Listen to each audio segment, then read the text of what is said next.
مرحبا.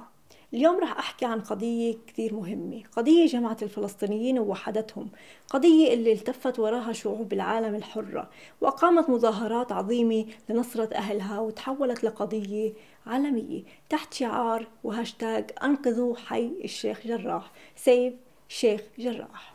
رح أحكي عن قضية حي الشيخ جراح في القدس في فلسطين اللي بتحاول سلطات الاحتلال على مدار كتير سنوات تطهيره عرقيا من سكانه اللي هم أبناء شعب الفلسطيني.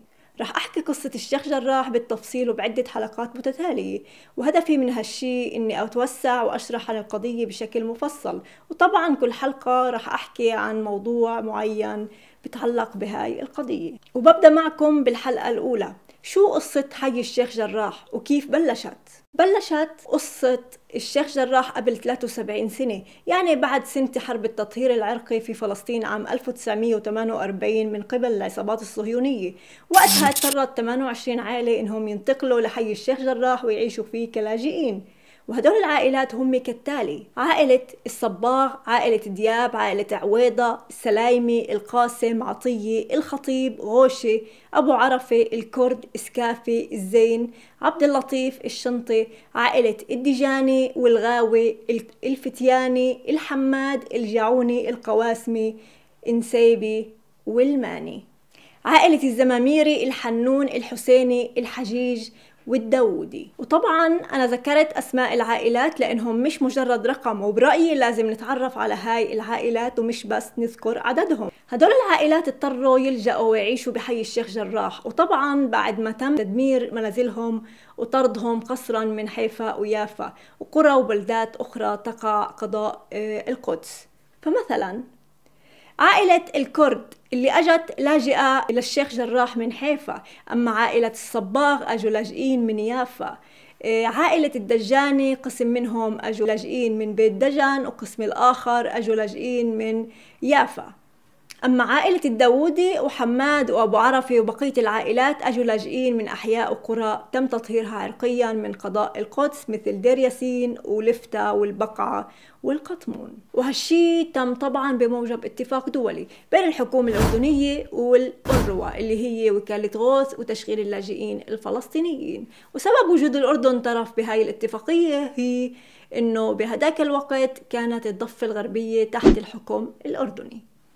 هيك مولت الأونروا بناء 28 وحدة سكنية، وبنفس الوقت منحت الحكومة الأردنية لكل عائلة من هدول العائلات قطعة أرض صغيرة بيعيشوا فيها مقابل تخليهم عن بطاقة اللاجئين وعدم حصولهم على الخدمات اللي بتقدمها الأونروا، لكن بشرط حفظ حقهم للعودة لبلداتهم الأصلية اللي تهجروا منها عام 1948. مرقت الأيام والعائلات ال28 كبروا وتزوجوا وأنجبوا، وكلهم عاشوا بهذا الحي اللي صار يحوي قرابة 600 إنسان فلسطيني، وصار الحي بالنسبة لهم كل شيء بملكوه بالدنيا، مليان ذكريات وحكايات وحب وأحزان وأفراح. في عام 1970 قام الاحتلال بسن قانون جديد، هو إنه اليهود اللي فقدوا ممتلكاتهم في القدس الشرقية عام 1948 بإمكانهم استردادها لملكيتهم.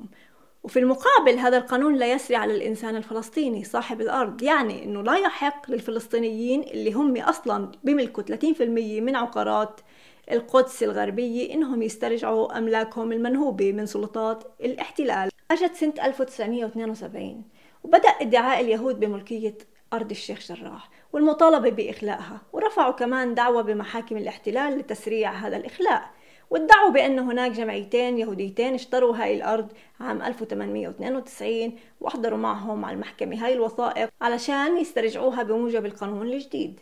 وطبعا اللي احتل أرض وقام بتطهير عرقي لفلسطين وشعبها وقتل أبرياء وأطفال بالآلاف واغتصب النساء بالعشرات وهدم بيوت وقام بمئات المجازر على مدار احتلال 73 سنة، مش صعب عليه انه يزيف وثيقة لملكية أرض ويجيبها على المحكمة اللي هي أصلا محكمة احتلال ومبنية على الكذب والظلم وتغيير الحقائق. بعدها أقرت محكمة الاحتلال بأن ملكية أرض الشيخ جراح هي لليهود ويجب استرجاعها لهم. اجتمعوا عائلات الشيخ جراح مع بعض وبدأوا بالبحث عن محامي ينوب عنهم في محاكم الاحتلال والدفاع عن قضيتهم في هاي المحكمة. بهديك الفترة كانوا كل المحامين العرب قد بدأوا بإضراب عن العمل في محاكم الاحتلال، يعني إن رفضوا العمل في محاكم الاحتلال، وهالشي خلاهم وأجبرهم يوكلوا المحامي اليهودي المعروف جدا والمتخصص بقضايا العقارات اللي اسمه إسحاق توسيا كوهين للدفاع عنهم في محاكم الاحتلال. بعد 10 سنوات تقريبا للأسف قام المحامي إسحاق توسيا بخيانة كبيرة لأهالي الشيخ جراح وغدر فيهم، فقام بتوقيع اتفاقية مع المستوطنين وبدون علمهم، وهذا الاتفاق اللي وقعه بنص على انه المستوطنين هم اللي بيملكوا الارض، وبالمقابل العائلات الفلسطينية مستأجرة منهم المنازل لفترة 99 سنة. ومش بس هيك، كمان لازم يدفعوا الأجار بشكل دائم للمستوطنين. وقع المحامي اليهودي إسحاق توسيا كوهين هاي الاتفاقية بالنيابة عن العائلات الفلسطينية في الشيخ جراح دون علمهم، وغدر فيهم، واتجهت القضية بعدها لمنحى آخر. بعد ما عرفوا الأهالي بالاتفاق انصدموا بالقرار وبالتوقيع باسمهم، وهم ما بيعرفوا شيء أصلا عن هذا الموضوع، فقاموا بتوكيل مجموعة من المحامين العرب يرأسهم المحامي سامي إرشيد ليدافعوا عنهم بالقضية المصيرية هاي. وبنوه هون أيضا بهاي المرحلة إنه المحامي اليهودي الخائن إسحاق توسيا كوهين مات، وهالشي صار بعد 15 سنة من فتح هاي القضية.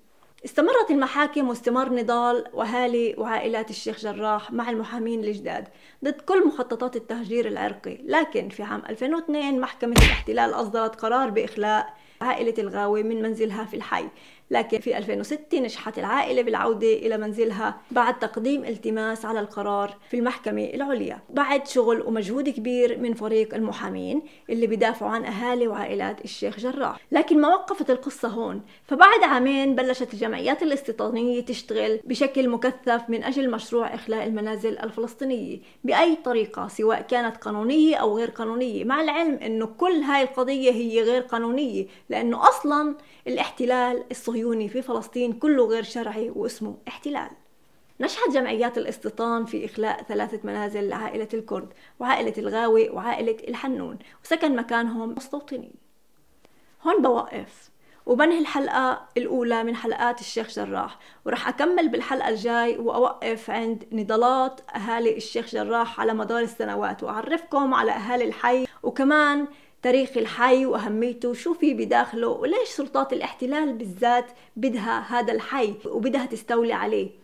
وقبل ما أنهي بقول وبتمنى الحرية لكل معتقلي وأسرى الحرية في فلسطين، والرحمة لشهداء فلسطين اللي استشهدوا من أجل الحرية.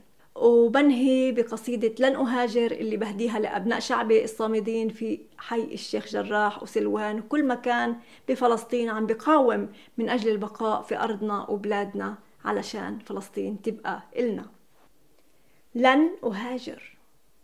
وقعوا عني وجعلوني ملفا منسيا مثل أعقاب السجائر، مزقتني الغربة وبت في وطني مهاجر. تركت الأقلام تبكي فوق أحزان المحابر، تركوا حقي وحلمي عند أعتاب المقابر. وذاك المنتظر يرثي حظه والعمر عابر. حاصروني اقتلوني فجروني اغتالوني اسجنوني، عن البلاد لا تنازل.